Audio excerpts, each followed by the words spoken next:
Hello, and welcome to today's video. Today, I want to share with you the most common nutritional deficiency that I see that causes brain fog and consistent fatigue. I'm going to tell you what the nutrient is, and I'm also going to help you build an action plan so that we can address this nutritional deficiency. So I can already guess that there's going to be some people thinking, is this going to be vitamin B12 or is this going to be vitamin B1? These would be good guesses because they can be connected to energy production. But actually, this is something even more simple than that. This is a humble mineral. This mineral is potassium. Now, I think the reason that I see this as a very common deficiency is that it's actually quite difficult to get enough potassium in the diet. Even conventional nutritional guidelines recommend that we consume about 4,700 milligrams of potassium per day, which is a lot. I would say the average person that doesn't really know what they're doing or they're not actively trying to get their potassium goal probably hits between 2,000 or 3,000 milligrams per day. And that's quite significantly deficient. That's quite low. But one thing that's extremely interesting that I wanted to share with you because it's going to make this all make even more sense is that it's not just about how much potassium you eat, it's about how much potassium your body is able to retain. And one thing that can happen, especially when your body is experiencing any kind of chronic stress. And when I say chronic stress,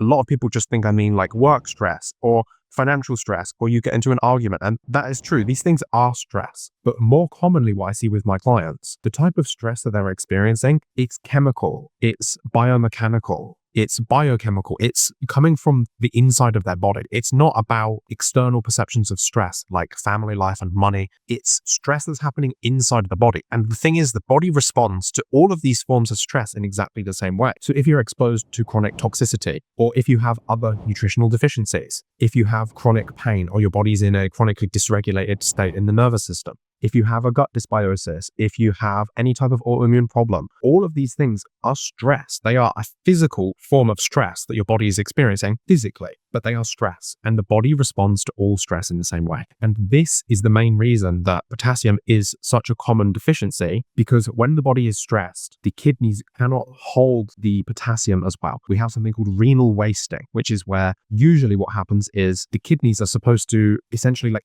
extract potassium from the urine before it's excreted from the body. So they're supposed to basically pull this potassium back into the blood and we reuse it. So we retain a lot of that potassium. When your body is stressed, this process doesn't happen very well. So we actually end up losing a lot of potassium in the urine. So even if you were eating the required amount of potassium in the diet, if the renal wasting is happening at a high rate, it's very hard to retain enough potassium. So this goes basically hand in hand with something like adrenal fatigue or burnout. These are basically situations where the body is experiencing stress for such a long period of time that it just simply cannot keep up anymore. And this whole process that I'm talking about is exactly directly connected to stress, especially chronic stress. So obviously, as a root cause focused practitioner, my first suggestion is going to be, we need to figure out where that stress is coming from and fix that stress. This can take time though. You know, if you have mold toxicity, if you still have amalgam fillings in your mouth, if you have like a significant gut dysbiosis or you have several autoimmune conditions, you're not just going to turn that stress off overnight. But we do want to consider that this is a really important part of the picture because ultimately we want to work really smart. We don't just want to work hard, we want to work smart. And the best thing that we can do always to help the body to heal is to get rid of the things that are stopping it from healing. So if we can identify where this chronic stress is coming from and get rid of that, that's going to be the best thing, the most effective long-term solution to resolving this. But that can take time, and that's always a very personalized thing. So talking about it in the video isn't really helpful. What I can help you with is figuring out what can we do in the short term to help the body with this problem and address this deficiency. Because if your body doesn't have enough potassium, there are several functions that the body just simply cannot do. Just to give you a little highlight reel of some of the core functions of why potassium is so important. Potassium is required for energy on a cellular level. You can think about potassium as basically being like the primary currency that the body uses, especially on a cellular level, to make energy. So when potassium levels are low, potassium essentially being like an electrolyte. And if we think about what an electrolyte is, you can hear it in the word electrolyte. It means it helps to facilitate some kind of conduction. It's a conductive material. It's basically a metal. I know it sounds funny to think about potassium as something that we eat being a metal. You would think potassium is a metal, but it's actually a conductive metal. So it's also really important in things like nerve firing and contractions of muscles. But one thing I personally find the most interesting is that we need potassium to facilitate nutrient transport inside the cell. So not just to bring potassium into the cell, to bring other nutrients like B vitamins, like other minerals. It's almost like we have to pay a potassium tax every time we want to move a nutrient inside the cell. So can you imagine if you don't have enough potassium, you take all of these supplements, you spend thousands on all of these labs to find all of your deficiencies, but if you don't have enough potassium, you can't pay the potassium tax that your body needs to pay to move that nutrient into the cell. It basically pushes potassium out and it swaps that to bring some kind of other nutrient in. So if we don't have enough potassium inside the cell, all those other nutrients that want to come into the cell can't, because we can't afford the tax. And it's also a really important mineral in mitochondrial function. Everybody says the mitochondria is the powerhouse of the cell. Well, arguably, potassium is the powerhouse of the mitochondria. Not only does it need all of these other nutrients that need to be swapped into the cell, it also needs potassium directly for it to work as well. So I think you kind of get the picture. Potassium, quite important. So what do we actually do about it? How do we practically approach this? So the first step could be looking at an electrolyte product. The thing is with electrolyte products, you have to really check to make sure that they do have enough potassium in them. Even the best potassium containing electrolytes tend to only have about 500 milligrams, which is pretty low. It's like 1/9 of what you'd need for a full day. When you compare that to like a B vitamin, where you take a good B complex and you're getting like 100 to like 100,000% of your RDA, considering you're not even getting 100%, kind of tricky. But because potassium is so important, if we take lots at once, it can cause a lot of problems because it messes up lots of different processes in the body. So you can't really just take an electrolyte product and take 9 times the amount to get the right dose. You would feel terrible doing that. It would create a lot of problems, biochemical problems inside of your body. So the best trick is actually to go about this by getting it from food. Now, obviously you have to work around the different food sensitivities you have, but I can give you some general rules of thumb for some ideas of ways that we can do this. The first, and in my opinion, the best, the ultimate, this is my top tier, this is a tip that I'm giving you that I do literally every single day, would be to drink coconut water. This is especially true for you if not only do you have a lot of these symptoms that I described, like this brain fog, this heaviness or fatigue inside of your body, but you also have this feeling of thirst, and it doesn't matter how much you drink, you actually feel more thirsty. This is a really tricky situation because your body's actually telling you that it feels thirsty because it wants electrolytes, not because it wants water. And what actually happens is the more you drink, the more you're going to urinate, which means you're actually going to waste even more of this potassium that your body is struggling to hold on to.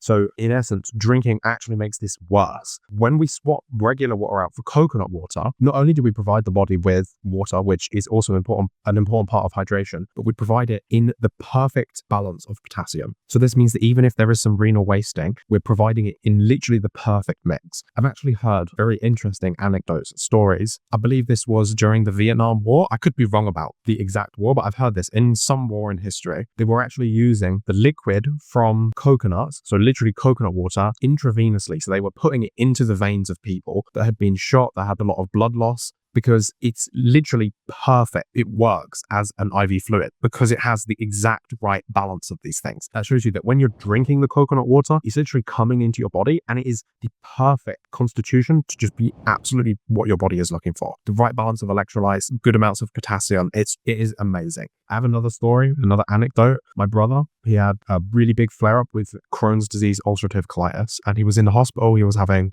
bloody bowel movements, and the doctors they could not get his potassium up. He was even on vitamin IVs, and they were panicking because they couldn't get his potassium levels to rise. And they were thinking, oh, he needs to eat some bananas, but obviously he has Crohn's. He couldn't eat the bananas at the time. They were like, oh, he needs to eat this and eat that, and he needs to have leafy salad greens, but that doesn't work if you're having a Crohn's flare because it's high fiber, it's very irritating.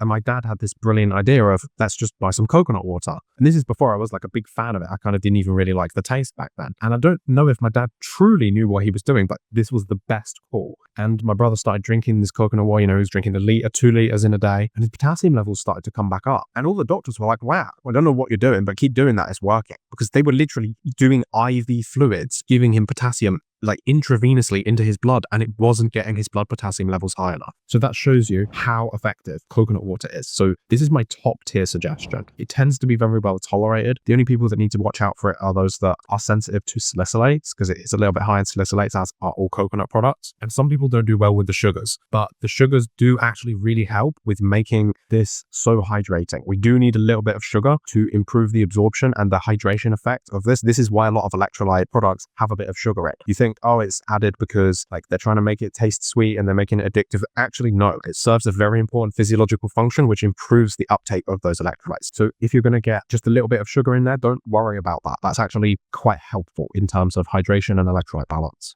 Now, another thing that we can do is anything we eat that is green generally is pretty high in potassium plus magnesium as well. And we can concentrate this by juicing. So with juicing, we essentially concentrate all of the liquid compounds, including all of the electrolytes, into a smaller portion size so that we can drink more of it. So juicing anything, any vegetable, any fruit, I'd say especially vegetables, but literally juicing anything will give you loads of potassium. It's a great source, but especially the green vegetables, that's really where a lot of the potassium's at. The only thing I wouldn't recommend that you juice would be spinach due to the oxalate content. I know kale and chard and other greens have some oxalate in as well, but it's nothing even close to the amount that spinach is in. Only consume spinach cooked. And you can also consume greens, like for example, if you take spinach and you cook it, breaks down a lot of the oxalates and it's still really high in potassium. A lot of that potassium can be excreted into the liquid that you cook it in. So if you're boiling it, you'd kind of have to drink the liquid as well to get the potassium. So if you are cooking any of these things, the potassium is preserved. Potassium being a mineral means it doesn't really break down with heat. So even if you're making soups or stews, you're going to get a lot of potassium in there as well.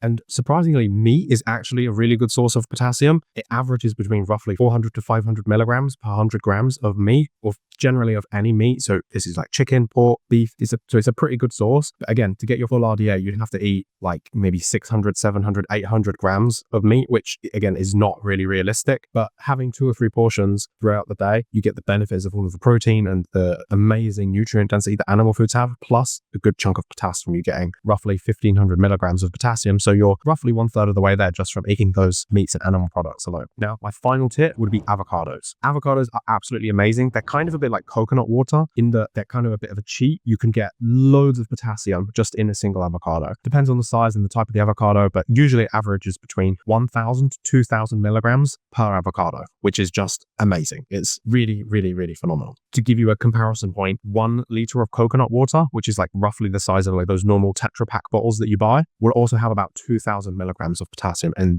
those 1000 milliliters. So those are the absolute best foods that you can get. The problem with avocados is people tend to be a lot more reactive to them because they're FODMAPs and histamine, and like there's a lot more molecules that you could be more reactive to in that versus say coconut water. But if you can tolerate them, absolutely amazing. Throw an avocado in, throw in a liter of coconut water, eat some good animal products throughout the day, and you're basically going to be hitting your 4700 milligrams. And as a result, you're going to feel like you have more energy. You're going to have better performance if you're training in the gym, or if you're like me, working outside in the garden, doing back-breaking work, and you're sweating, you're losing a lot of potassium there, putting your body through a big stress. So you're going to have increased renal wasting of potassium. It's really important that we're topping those levels back up. And wherever that stress is coming from, if for you right now, that is an injury, a chronic gut dysbiosis, mold exposure, any kind of other nutritional deficiencies, if you're chronically stuck in fight or flight from an abusive relationship, or you're stressed about money, or whatever it is, if you're chronically stressed, you are chronically leaking potassium. And if you don't have enough potassium, your cells can't work, your muscles can't work, your nerves can't work. Basically, your whole body falls into dysfunction. It's one of the most important nutrients, and it's so easy to come into a functional deficiency where your body is operating at a lower state because it doesn't have what it needs in the moment to function optimally. So hopefully you feel well equipped with practical tips and tricks to actually tackle this. And if you are someone that's dealing with a more complex chronic stress, and maybe like you don't know what the root cause is, or you've tried some of these hacks and you can't tolerate them, or you need a different angle, if you need a little bit more personalized support in figuring this out, if you just are tired of feeling tired and lethargic and not having enough energy and your brain not working, I'd be really happy to give you a personalized hand. So feel free to shoot me an email and contact me at support@williamdickinson.co.uk. Just shoot me over a little email. Let me know what you've got going on, and I'll be really happy to extend an invitation to have a consultation with me where we can work through whatever it is that you've got going on. But as always, if you have any questions, please do leave them below. Even though I don't respond to every single comment, I can promise you I read every single one. And if you've got any tips or tricks to boost your potassium levels, leave them below as well, because I'm always looking for a little extra tip or trick to get my potassium levels higher, because for me, it's a 1-to-1 correlation. The higher my potassium, the better I feel. So that's everything for me today. Take care, and I'll see you in the next video. Bye-bye.